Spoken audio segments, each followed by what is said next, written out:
प्यारे विद्यार्थियों, समष्टि अर्थशास्त्र विषय की इस क्लास में आप सभी का स्वागत है। आज से अपन समष्टि अर्थशास्त्र विषय के सिद्धांत वाले भाग की शुरुआत कर रहे हैं। आपकी पाठ्यक्रम में दो सिद्धांतों को शामिल किया गया है।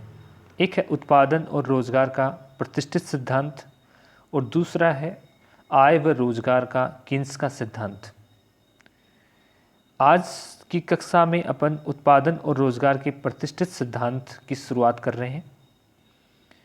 इस सिद्धांत को अपन दो भागों में अध्ययन करने वाले हैं। पहले भाग में इस सिद्धांत के सिद्धांतकारों द्वारा इस सिद्धांत की जो अभिधारणाएं प्रस्तुत की गई थी उनका विश्लेषण करेंगे और अगली कक्षा में अपन इस सिद्धांत की विस्तृत व्याख्या प्रस्तुत करेंगे। सबसे पहले जान लेते हैं कि प्रतिष्ठित अर्थशास्त्र क्या है। प्रतिष्ठित अर्थशास्त्र की शुरुआत अर्थशास्त्र के जनक एडम स्मिथ के साथ मानी जाती है।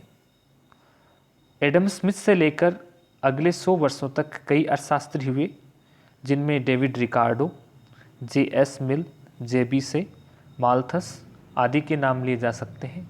इन्हें प्रतिष्ठित अर्थशास्त्री कहा जाता है।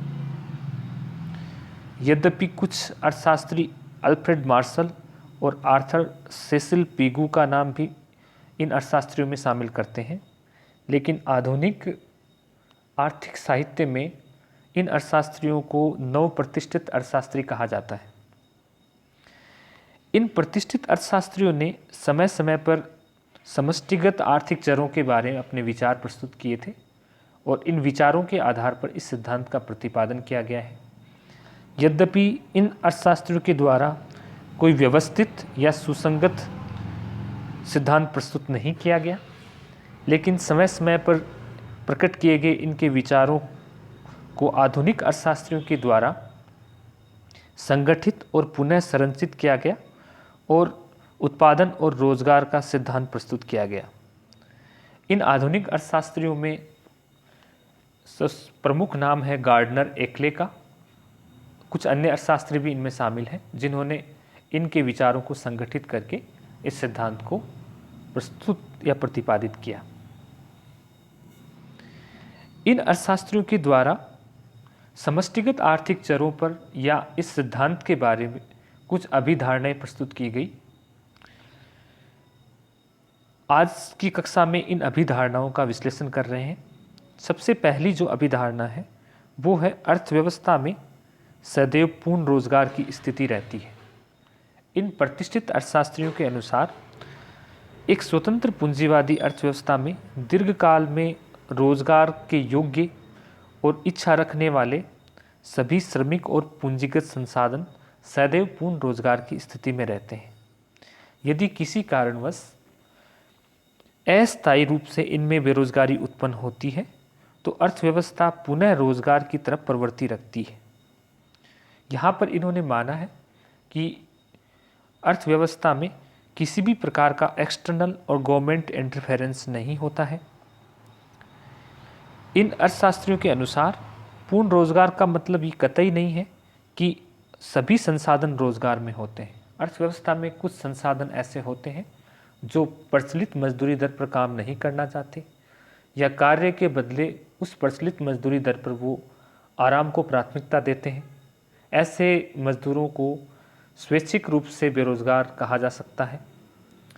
और दूसरे कुछ मजदूर ऐसे हो सकते हैं जो एक कार्य से दूसरे कार्य में ट्रांजिशन के दौरान बेरोजगार हो सकते हैं।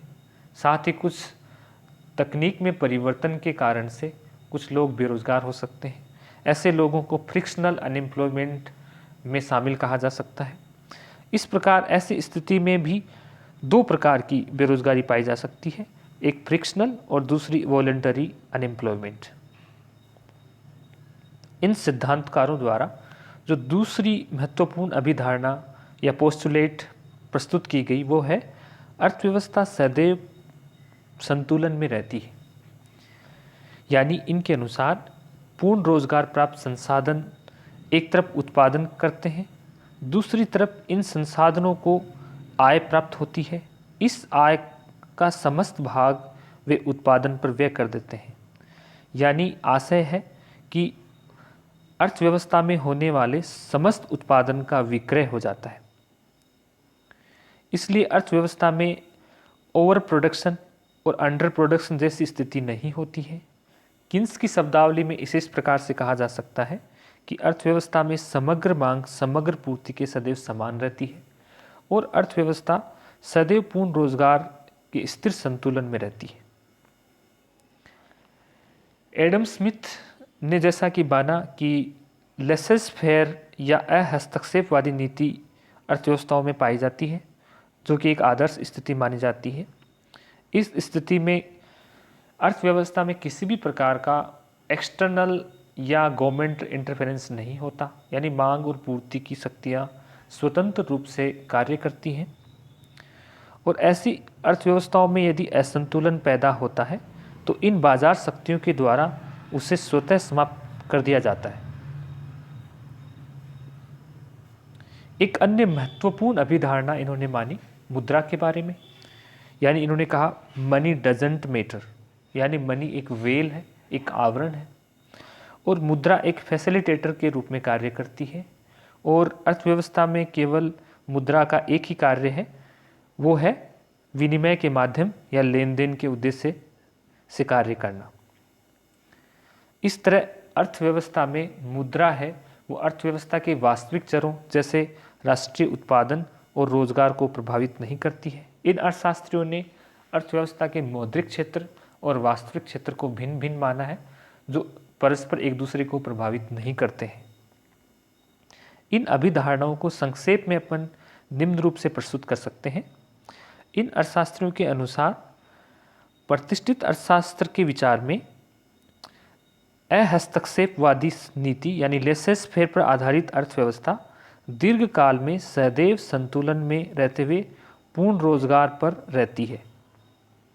ऐसी अर्थव्यवस्थाओं में स्वतंत्र बाजार मैकेनिज्म यानी मांग और पूर्ति की स्वतंत्र शक्तियों के अधीन सदैव संसाधनों का अनुकूलतम आवंटन होता है।